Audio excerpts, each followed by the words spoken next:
दरवाजे से पैसा आता तो है, किंतु खिड़की से होकर कब निकल जाता है हमें पता ही नहीं पड़ता। आता हुआ पैसा तो दिख रहा है, किंतु चला कहां जाता है ये आज तक हमें समझ नहीं आया। घर के सभी सदस्य सेविंग करने पर प्रयास तो करते हैं, किंतु लाख कोशिश करने के पश्चात भी सेविंग कर नहीं पा रहे हैं। ऐसे बहुत से प्रश्न आपके माध्यम से मुझ तक पहुंचते हैं। अगर आप भी इनमें से किसी समस्या का सामना कर रहे हैं कि पैसा कमा तो रहे हैं किंतु सेविंग नहीं हो पा रही है, तो इस कार्यक्रम में बने रहिएगा मेरे साथ। एक अद्भुत महा उपाय आपको बताने जा रहा हूं, जिसे नवरात्रि की अष्टमी या नवमी के दिन आप करते हैं। स्थायी लक्ष्मी का कुबेर और गणपति के साथ आपके घर में वास होकर ही रहेगा, इसमें किसी प्रकार का संकोच नहीं है। अद्भुत, आजमाया हुआ और बड़ा सटीक और बहुत ही साधारण ये उपाय है। इसे अष्टमी और नवमी के दिन पूर्ण श्रद्धा भाव से आप कर देखिए। अगर स्थायी लक्ष्मी का वास आपके घर में ना हो, सेविंग की स्थिति यदि आपके लिए एक्टिवेट ना हो, तो मुझे कहिएगा। नमस्कार, आप सभी लोगों का बहुत बहुत स्वागत है आपके ही अपने चैनल ज्योतिष ज्ञान में। मित्रों, हम सभी लोग जानते हैं वर्तमान समय में शारदीय नवरात्रि महापर्व चल रहा है और मां जगदम्बा के भक्त जगदम्बा की प्रसन्नता की कामना करते हुए 9 दिवस तक मां जगदम्बा का पूजन करते हैं। किंतु आज का जो ये महा उपाय मैं आपको बताने जा रहा हूं, इसे आप ध्यान से सुनिएगा। चाहे आप नवरात्रि की पूजन कर रहे हैं, चाहे नहीं कर रहे हैं, आपने घट स्थापना की है या नहीं की है, कोई भी अवस्था हो, दोनों ही स्थिति में इन विशेष दिवसों के अंदर आप ये उपाय अवश्य कीजिए। स्थायी लक्ष्मी की स्थिति आपके घर में अवश्य रूप से बनकर रहेगी।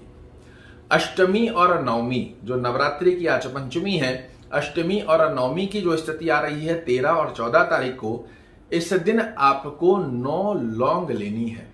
9 लौंग, ध्यान दीजिएगा। आपके किचन में, हम सभी लोगों के किचन के अंदर लौंग होती है जिसका हम प्रयोजन करते हैं, किंतु यूज ली हुई लौंग इसमें आपको नहीं लेनी है। अगर अछूती लौंग आपके घर में है तो निसंकोच आप उसमें से ले सकते हैं, अन्यथा बाजार से 5-10 रुपए की लौंग लेकर आइए। 9 लौंग और 9 इलायची आपको चाहिएगी। ध्यान देने वाली बात यह है कि लौंग के ऊपर खंडित अवस्था ना हो, अर्थात आपने देखा होगा लौंग के ऊपर एक छोटा सा फूल बना हुआ होता है, तो ऐसी साबुत फूल वाली 9 लौंग आपको लेनी है, 9 इलायची लेनी है। और इसे अष्टमी या नवमी के दिन अगर आपने स्थापना कर रखी है तो बहुत ही अच्छा है, अगर नहीं कर रखी है तो भी आपने अपने घर में मंदिर तो बना ही रखा होगा।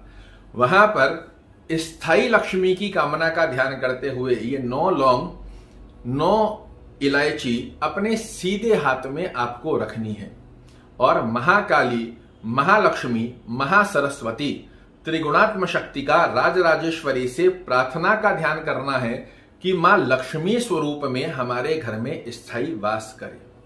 मित्रों, ध्यान दीजिएगा, हमारे शास्त्रों में हर एक स्थिति की विशेषता का महत्व बताया गया है।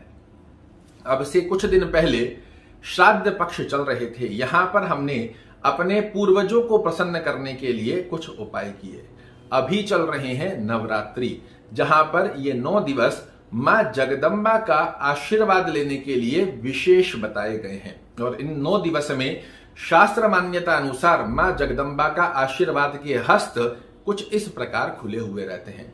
और इस ड्यूरेशन में आप मां जगदम्बा से जो भी मनोकामना पूर्ण श्रद्धा भाव से मांगते हैं, यहां पर आपको मां जगदम्बा का आशीर्वाद पुत्र स्वरूप में या पुत्री स्वरूप में अवश्य प्राप्त होता है। तो करना क्या है, पूजा स्थान के ऊपर अष्टमी या नवमी अगर कंजक आप जिमाते हैं, नवमी की पूजन करते हैं, ज्योत देखते हैं, उस समय के अंदर अपने सीधे हाथ में 9 लौंग और 9 इलायची रखकर ओम श्रीम महालक्ष्मी नमः, फिर से बताता हूं, ओम श्रीम महालक्ष्मी नमः, इस मंत्र का 108 बार ध्यान करते हुए देखिए। अब यहां एक बात और बता दूं, यहां पर 108 बार बोलने की अवस्था ये नहीं रहेगी कि ओम श्री महालक्ष्मी नमः, ओम श्री महालक्ष्मी नमः, ऐसे करके घास नहीं काटनी है। पूर्ण श्रद्धा भाव से अपनी कुंडलियां जागृत हो रही है, लक्ष्मी का आशीर्वाद आपको प्राप्त हो रहा है, मां लक्ष्मी कनक धारा के स्वरूप में हमारे घर में स्थायी वास कर रही है। ऐसी एकाग्र चित्तता का ध्यान करते हुए इस ओम श्री महालक्ष्मी नमः का जाप करते हुए आंतरिक रूप से ध्यान करें कि मां लक्ष्मी स्थायी स्वरूप के अंदर हमारे घर में वास करे, अन्न के भंडार भरे, महालक्ष्मी का आशीर्वाद हमें प्राप्त हो। ऐसा ध्यान कर 5, 10, 15 मिनट जितनी भी कॉन्सेंट्रेशन के साथ आप इस मंत्र का जाप कर सकते हैं, इसे जाप करें और जाप के पश्चात मां जगदम्बा के चरणों में इसे अर्पित कर दें। अगर आपने नवरात्रि स्थापित नहीं की है तो अपने जो मंदिर बनाया हुआ है उस मंदिर में जो भी ठाकुर जी महाराज आपने बैठाए हुए हैं वहां पर अर्पित कर दीजिए। अर्पित करने के पश्चात पुनः प्रणाम कीजिए, मां जगदम्बा की आरती कीजिए। अगर आरती नहीं कर सकते हैं तो मानसिक रूप में ध्यान कीजिए कि मां जगदम्बा की आप आरती कर रहे हैं। और ऐसा प्रयोजन करने के पश्चात में अष्टमी का ही आपके घर में पूजन होता है तो इसे अष्टमी के दिन ही करना है। अगर नवमी का पूजन होता है तो नवमी के दिन करें। ऐसा ध्यान करने के पश्चात में आपको 3 हल्दी की साबुत गांठ इसी के पास में रखनी है और एक छोटा सा लाल कपड़ा जिसमें आप ये लौंग भी रखें, इलायची भी रखें और 3 हल्दी की गांठ महाकाली, महालक्ष्मी, महासरस्वती स्वरूप के अंदर इस पोटली में ही बांधकर इसे बांध दीजिए।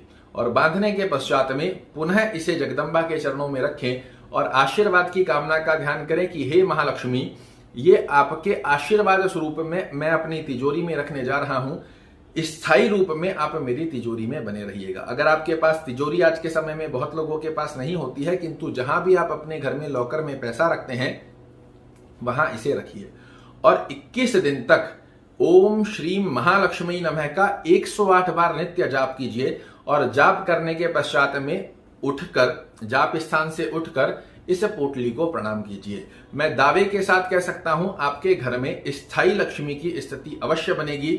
अच्छी खासी आप सेविंग कर पाएंगे कि जब कभी आपको एक अच्छे खासे अमाउंट की आवश्यकता हो उस ड्यूरेशन में आपको किसी का मुंह ना देखना पड़े। आप अपनी दक्षता के दम पर एक अच्छी खासी सेविंग अवश्य कर पाएंगे। आशा करता हूं मेरे द्वारा दी गई ये जानकारी आपको पसंद आएगी। अगर पसंद आए तो वीडियो को लाइक कीजिएगा, शेयर कीजिएगा, चैनल को सब्सक्राइब कीजिएगा। कल ऐसी ही एक और रोचक जानकारी लेकर आपके सामने प्रस्तुत होऊंगा। तब तक के लिए प्रेम से बोलिए जय माता दी।